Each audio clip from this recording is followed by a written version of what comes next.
Untuk mengetahui apakah anak tumbuh dan berkembang dengan baik, kita perlu lakukan evaluasi secara berkala dan memberikan stimulasi juga sesuai dengan usianya anak. Yang pertama, untuk tumbuh adalah semua yang bisa diukur, lingkar kepala, berat badan, panjang badan, dan status gizi. Untuk anak kurang dari 1 tahun, baiknya pengukuran tersebut dilakukan setiap bulan. Di atas 1 tahun, kira-kira 3 bulan sekali atau sesuai kebutuhan anak. Kemudian untuk pemantauan perkembangan, siapa yang sudah punya buku KIA-nya boleh dibuka. Di sana ada kuesioner yang bisa diisi oleh orang tua setiap 3 bulan. Misalnya pada saat anak usia 3 bulan, ada kuesioner khusus untuk anak 3 bulan, orang tua bisa cek anak sudah bisa melakukan hal-hal yang ditanyakan belum. Misalnya dia sudah angkat kepala, sudah tersenyum, sudah mengeluarkan suara, dan lain sebagainya. Kalau ada yang belum bisa, maka sebaiknya dikonsultasikan dengan dokter spesialis anak.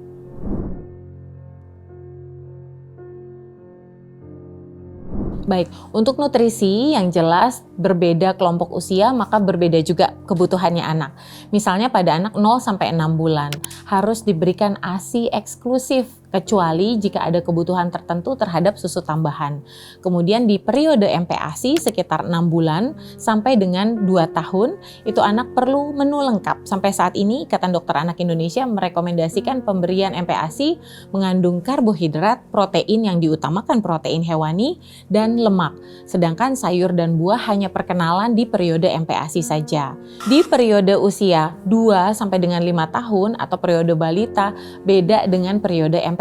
Justru anak-anak 2 sampai 5 tahun selain karbohidrat, protein, dan terutama protein hewani, lemak, ada juga sayur dan buah yang justru sudah harus diberikan karena mereka butuh serat, vitamin dari buah dan sayur tersebut. Untuk usia 6 sampai 12 tahun atau usia sekolah, anak juga sama ya, membutuhkan makanan dengan menu yang seimbang, ada karbohidratnya, ada protein, kemudian lemak, sayur dan buah, dan jika diperlukan juga ada tambahan susu untuk mendukung kebutuhan kalsiumnya serta protein hewani juga.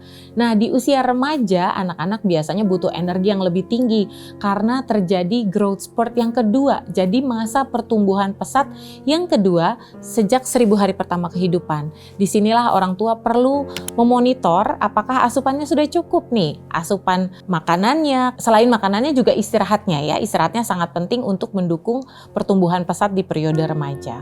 Makanan-makanan yang disebut sebagai karbohidrat antara lain misalnya nasi, ubi, kentang, jagung, talas, singkong, atau yang lain misalnya pasta, mie, bihun. Kemudian untuk protein, kita mengutamakan protein hewani karena asam amino esensial lengkap yang bisa mencegah stunting, kemudian anak bisa menjadi cerdas di sekolah. Protein hewani bisa didapat dari ayam, ikan, daging sapi, telur, termasuk jeroan seperti hati ayam atau otak sapi.